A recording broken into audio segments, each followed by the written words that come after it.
Hello kids, it's Mr. AG here, and I am going to lead you through your word study assignment, which is in your cursive handwriting book on pages 46 and 47.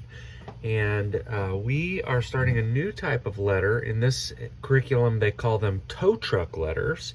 And I'll show you what they mean by that. If you look at all the letters that we've studied up to this point, the ending of the letter is on the baseline, low. Okay, so you can see where the E ends here, the R ends here, the K and the I and the D, they all end on the baseline.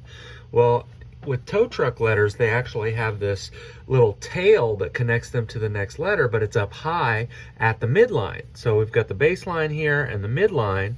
So the B and the O and the V and the W, they've got these little tails that are kind of up high, and they end on the midline. Now, in this curriculum, there's not a lot of curves and loops. When I learned cursive, there were many more curves and loops. And so where they have a toe here, they just use a straight line directly on the midline. I actually learned it as a little smile, kind of like the R.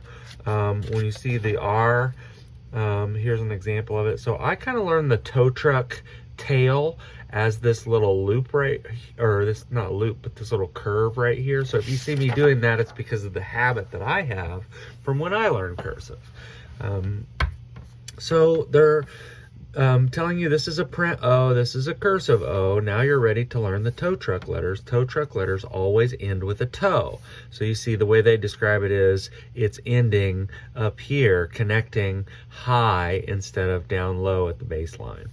So we start with the magic C shape for O, and we keep on going, and then we bump the midline at the top of the circle and toe straight away. Okay, so we'll do the trace copy. So you will practice getting that muscle memory for the letters. Trace copy. So that's what I'm talking about there. That's how I learned how to do this cursive. It's just a small little smiley face. Here we've got the trace and copy. And you finish out the trace copy, and then you practice writing letters. So here we've got, in each one of these, this is word study, remember, it's not just handwriting.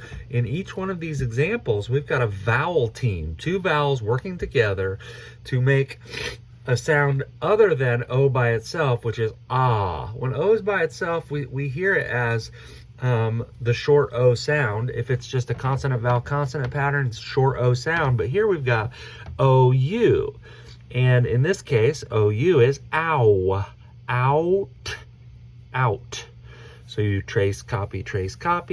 Here we've got OAR, bossy R controls these vowels here. So OA normally would make a long O sound, O. But in this case, because there's an R that's controlling these vowels, it's or. And this is not like or as in this or that. This is an or that you would use to paddle in a boat. And here we've got the more traditional OA vowel team working together for a long O sound, O. And so let's put it all together, k, O, t, coat. So we've got out, or, coat, and then we've got that OU again that makes the ow. So l, ow, d, loud. So trace copy on the words here, and you're studying not only the cursive handwriting, but you're saying it to yourself. You're practicing the spelling pattern for the sounds that you hear for ow, for o, or, for the long O. So this is different from long O that's made by a silent E at the end, which codes the O to say its name. It's a vowel team. I learned it as first one does the talking, the second one does the walking, but I don't really understand what that means. It's something that you just have to memorize. And then over here on page 47, you've got more practice with the O all by itself. You've got trace, copy, trace. And three vowel teams here. that are also not vowel teams. The last one's not a vowel team, but we've got an OU vowel team, an OA vowel team, and an A, K. So these are all word families. All of the words in this column here will end in the OUR, which by itself is hour. But here, what you'll see is if there's an R control here, it changes it to OR. That R has a lot of power over vowels. And in each one of these, it's going to change it to OR, except in the last one, the R is going to keep that hour pattern. So we've got FOUR, for, POUR, pour, as in pour a drink from a pitcher, YOUR, as in your, that is your baseball bat, and then HOUR, which is hour, as in the hours on a clock. So it's a little bit tricky, but you get to see some of the diversity that is represented by sound, or in the sounds that are made by the same letters. Here we've got OAT, which is usually oat. So B, oat, boat. K, oat, coat. Full oat, float. G, oat, goat. And then we've got the CK ending, which is two letters that make one sound, K, A, K. L-ak, lock. Cl-ak, clock. Sh-ak, shock. Bl-ak, block. So you're practicing writing those word endings, getting plenty of practice with the O connecting to another letter, and your job is just to do your best here. You'll notice that the U, it can be tricky here to go into the U up high, and then you just I'll just show you what it looks like. So here we're connecting from the F to the top. We backtrack if it's in the middle of the word like this, and then make sure that you do the one hump of the U, and then this is the tail of the U that comes up into the R. So it might be a little bit confusing because it's like two humps, but really what it is the ending of the U and the beginning of the R.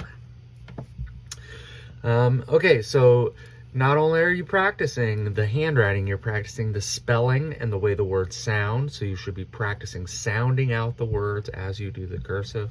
You can say the letters first, say the letters as you do it, make sure that afterwards you actually read the words. And here the last thing you have to do is copy the sentences. Auto, plays, soccer.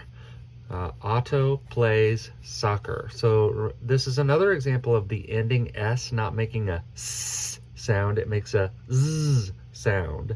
That often happens at the ends of words that you're changing from singular to plural. Here we've got a verb that's put into the correct tense. Otto plays soccer. It wouldn't make sense to say Otto play soccer. It's Otto plays soccer. So you copy that sentence, and then here we've got octopuses, grasp, prey.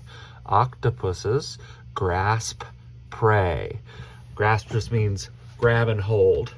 And this is an interesting word here. This is definitely an English variant on the original. The word, when you pluralize a word that ends in US, that's a Greek ending. It goes from octopus to octopi. But it's accepted as the English method of making a word plural, which is adding ES on the end here. So octopuses is nowadays as acceptable as octopi. But octopuses grasp prey is what you're looking at. So you're practicing the spelling, you're practicing the reading, you're practicing the handwriting. It's a lot of things that you're doing in word study. Good luck. I hope you enjoy it, and I hope you're seeing yourself get a little bit better each day.